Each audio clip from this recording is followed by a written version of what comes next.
그래서 요양보호사는 마비된 쪽이 아닌 이 뒤쪽에 서서, 뒤쪽은 트여 있잖아요.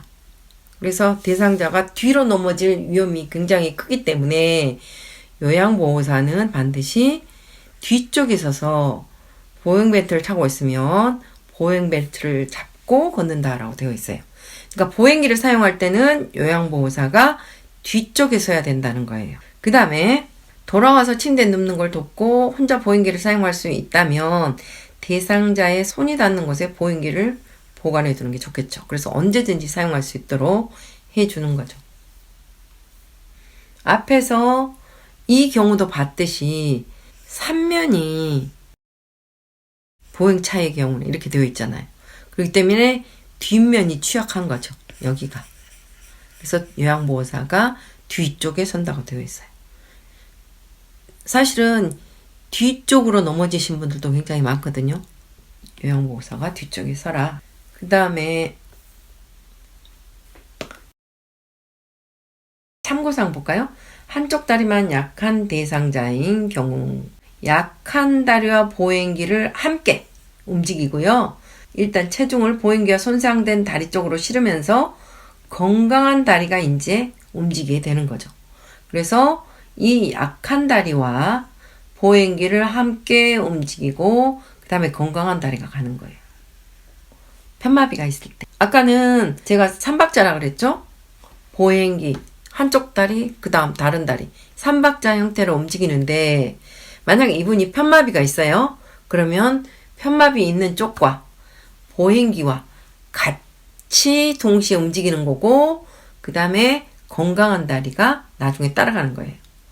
왜 건강한 다리가 뒤에서 맨 나중에 따라갈까요? 평지를 걸을 때는 만약에 보행기하고 건강한 다리가 같이 움직인다 하고 마비된 다리 뒤에서 있다가 나온다면 뒤에 마비된 다리가 버티고 서야 되는데 꼬꾸라지겠죠. 꼬꾸라지면 앞에 있는 건강한 다리도 무게중심이 뒤로 가면서 뒤로 넘어질 수밖에 없어요. 그렇기 때문에 보행기하고 마비된 다리가 먼저 같이 가고 건강한 다리는 뒤에서 버티고 있다가 맨 나중에 움직이는 게 맞죠. 그래서 이렇게 약한 다리와 보행기가 함께 가고 건강한 다리는 나중에 간다는 거. 자, 그리고 꼭 알아두기 볼까요? 보행 시에는 항상 미끄럼 방지 용품을 사용해야 돼요. 신발도 그렇고 양말도 그렇고 보행기를 한 번에 너무 멀리 이동하거나 앞쪽에 바퀴가 있는 보행기로 과도하게 이동하면 미끄러져 넘어질 수 있으니 주의해라 라고 합니다.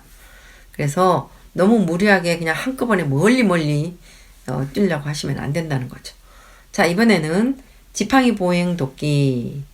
지팡이는 보행을 돕기 위해 짚는 막대기 종류이다. 신체 근력 또는 균형 감각 저하, 통증, 관절염 등으로 걷기 힘든 대상자들이 많이 사용하는 것이죠. 자, 이번에 지팡이 길이 결정 방법이라고 되어 있어요. 지팡이는 보행기의 일종이긴 하지만 밀고 다니는 보행기하고는 다른 형태로 사용합니다. 어떻게 사용하느냐? 길이 결정을 하는 데 있어서 지팡이를 놓는 위치가 굉장히 중요해요. 그냥 옆에다 놓는 게 아니에요. 자, 지팡이는 건강한 쪽으로 걸을까요? 마비된 쪽으로 걸을까요? 건강한 손으로 지팡이를 잡아야 되겠죠. 그죠?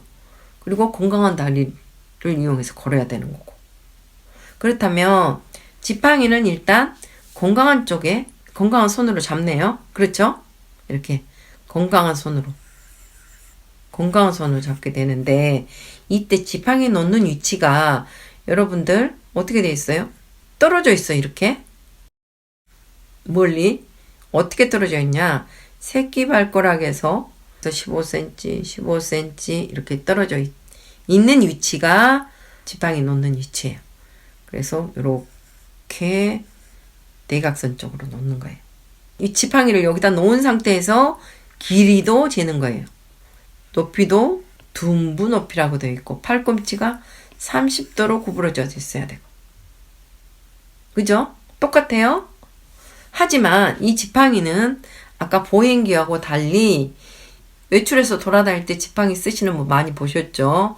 그것처럼 실내에서만 사용하는 것이 아니고 실외, 외출에서도 사용할 수 있는 것이라 실외에 나갈 때는 이렇게 신발을 신을 거 아니에요. 신발. 그죠? 그러면 신발을 신고 섰을 때는 둔부 높이에다 맞추면 안 되겠죠. 조금 더 올라가니까. 그렇죠? 그럴 때는 어디에다가 손목 높이만큼 길이를 맞춰야 된다. 신발을 신고 똑바로 섰을 때. 지팡이 보행 방법. 지팡이 종류를 확인한다. 지팡이의 고무 받침이 닳았는지 꼭 확인해야 되고요. 손잡이가 안전한지를 확인한다. 미끄러지지 않는 양말과 신발을 신도록 돕고 낙상의 위험이 있는 물건은 치운다. 대상자의 어느 쪽으로? 건강한 쪽 손으로 지팡이를 잡고 선다. 지팡이를 사용하는 쪽 발의 새끼발가락으로부터 15cm, 옆 15cm 지점에 지팡이 끝을 놓는다. 보행기는 편마비가 있을 때 어떻게 간다 그랬죠? 보행기와 마비된 다리 동시 같이 움직이는 거고 2번 건강한 다리가 뒤따라 간다 그랬죠.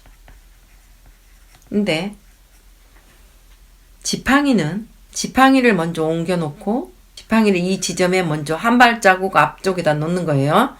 지팡이 끝을 놓고 1번이죠. 그 다음에 마비 쪽 다리를 앞으로 옮긴다. 2번. 그 다음에 건강한 쪽 다리를 옮긴다. 3번. 이렇게 되어 있어요. 그러니까 지팡이가 먼저 가고 그 다음에 마비된 다리가 가고 건강한 쪽 다리가 뒤에서 버티고 있다가 맨 나중에 옮겨가는 거죠. 그러니까 보행기를 사용하나 지팡이를 사용하나 똑같이 건강한 다리가 뒤에서 버티고 있다가 맨 나중에 합류를 하는 거죠.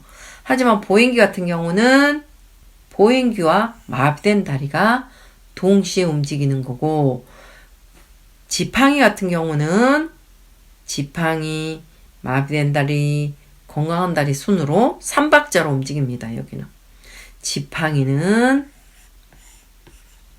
3박자,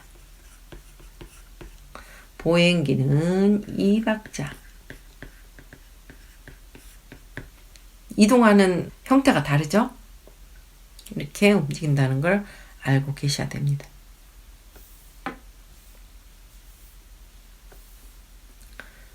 다음에 3번 지팡이 이용 보행도끼. 옆에서 보조하는 경우와 뒤에서 보조하는 경우들이 있는데요. 요양보호사는 지팡이를 쥐지 않는 옆쪽에 위치하여 겨드랑이에 손을 넣어 대상자가 넘어지지 않도록 편마비된 자꾸 한쪽으로 쏠리고 숙여주려고 하는 거죠. 그러니까 마비된 쪽에 서서 도와줘야 되는 거죠. 넘어지지 않도록. 또 뒤에서 보조하는 경우는 앞으로 꼬꾸라지지 않도록 허리와 어깨 부분을 지지해서 같이 보행을 해서 걸어갈 수 있도록 보행을 도와야 되는 거죠. 자, 이번에는 지팡이를 이용하여 계단을 오를 때 어떻게 해야 되느냐. 지팡이를 이용하여 계단을 오를 때 여러분들 버스를 타고 올라갈 때를 생각해 보세요. 버스를 탈 때 올라가는 다리에다 힘을 주고 앞쪽으로 올라가야 되기 때문에 건강한 다리가 올라갈 수밖에 없죠. 여러분들 다리 아프신 분들 어때요? 본능적으로 건강한 다리가 먼저 올라가게 되죠. 왜냐하면 그 다리로 힘을 써서 계단을 올라가야 되니까. 그래서 계단을 오를 때 건강한 다리부터 올라가게 되고요. 그리고 마비된 다리 이렇게 가겠죠. 그래서 지팡이, 건강한 다리, 마비된 다리 이런 순서로 이동하고요. 그래서 여기 보면은 여기가 건강한 손이죠. 지팡이를 집었으니까 그 다음에 건강한 다리로 올라오고 마비된 다리가 나중에 올라오는 거죠. 이런 식으로 움직인다는 이야기죠. 계단을 내려간다 했을 때 계단을 이렇게 내려간다고 하면 무게중심이 앞으로 쏠릴 수밖에 없어요. 그러면 만약에 계단을 내려올 때 마비된 다리가 뒤에 있게 되면 마비된 다리가 늦게 내려오게 되면 어떨 것 같아요? 마비된 다리가 뒤에서 버티고 있을 때 과연 마비된 다리가 앞으로 무게중심을 견딜 수 있을까요? 앞으로 꼬꾸라질 수밖에 없죠. 그렇기 때문에 건강한 다리가 뒤에서 받쳐줘야 되는 거죠. 그래서 내려갈 때는 반대의 순으로 마비된 다리, 건강한 다리 순으로 가게 되는 거죠. 이해가 되셨나요? 꼭 알아두게 보면 지팡이 보행 시 계단을 오를 때 여러분들도 해보세요. 지팡이, 그 다음에 건강한 다리, 마비된 다리.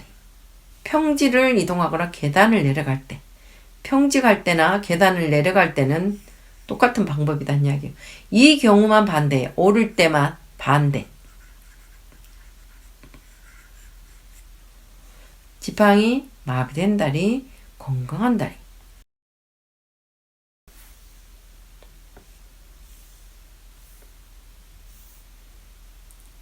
그 다음에 6번째 이송도끼. 이송도끼라는 것은 빠른 응급처치와 2차 손상 및 상태 악화 방지를 위해 대상자를 안전하게 이송하는 것을 말한다. 자, 기본 원칙은 대상자에게 설명하고 가능한 이송 시에 협조하게 한다. 무리하게 혼자서 대상자를 옮기려 하지 말고 필요시 주변 사람의 도움을 요청하여 같이 해결해야 되는 거예요. 혼자서 하다가는 그게 오히려 또 지연이 돼서 환자 상태를 더 악화시키는 경우가 많죠. 대상자의 움직임을 최소로 하여 이송해라. 그죠? 2차 손상을 더 만들지 말고 최소로 이송한다. 자, 두 번째, 외상이 없는 경우 들어 올리기. 별로 다치진 않았어요. 낙상만 했지. 이럴 때는 어떻게 할 것인가? 밀고 당길 수 없는 대상자. 때는 들어 올려서 들것으로 움직여야 되는 거죠. 대상자의 체중이 요양보호사 양쪽 발에 골고루 나누어 실리도록 등을 곧게 펴고 무릎을 굽힌다. 자, 무릎을 굽힌다가 나왔어요. 신체 정렬에서 나왔었어요, 앞에.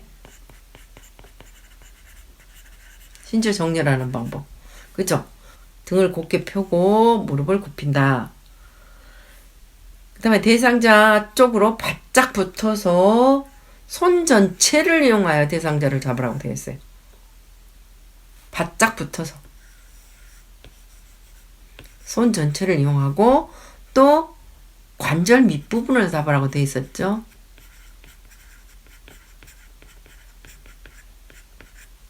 그 다음에 요양보호사 한쪽 발을 다른 짝 볼보다 약간 앞쪽에 위치하고 그랬죠. 발에 단단히 힘을 준 다음 대상자를 들어 올린다. 신체 정렬 방법에서 다 나온 방법으로 들어 올려야 된다는 이야기예요. 자, 그 다음에 세 번째, 외상이 의심될 경우 들어 올리기. 의심될 때는 정말 조심해야 되겠죠? 자, 이때는 대상자를 움직이지 않게끔 척추 고정판을 이용하게 되는데, 척추 고정판을 대상자 바로 옆에 놓고 대상자의 몸을 옆으로 돌려서 척추 고정판을 등 쪽에다 대야 되겠죠? 밀어 넣어야 되겠죠? 몸을 요양보호사 쪽으로 돌린다라고 되겠어요. 그래야지 요양보호사가 이렇게 돌려 눕히는 상태의 대상자의 어떤 상태를 알 수가 있는 거죠. 요양보호사 반대쪽으로 대상자의 몸을 돌리게 되면 대상자의 상태를 볼 수가 없기 때문에 이거는 아주 좋지 않은 방법이죠. 그래서 요양보호사 쪽으로 돌리는 거죠. 척추고정판을 대상자 밑에다 집어넣고 척추고정판 중앙에 대상자를 놓고 나서 무릎, 손목과 엉덩이, 위팔 순서로 고정하고 2인 이상이 힘을 합쳐 들어 올린다라고 되어 있어요.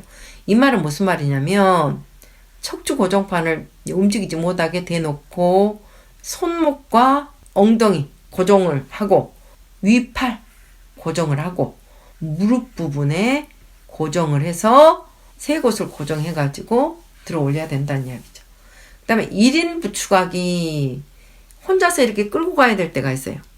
너무 많이 다치신 분들은 요양보호사는 대상자의 손상되지 않은 쪽에 서서 건강한 쪽에서 해야 된다는 거죠. 대상자의 손상되지 않는 쪽 팔을 요양보호사 어깨에 걸치게 하고 대상자의 손목을 잡고 이송한다. 여러분들 그런 경우 뭐 영화에서도 많이 보죠. 목 뒤로 돌려서 팔을 잡고 허리를 잡고 이렇게 이송하는 거. 그거는 여러분들이 충분히 보셨을 거라 생각합니다.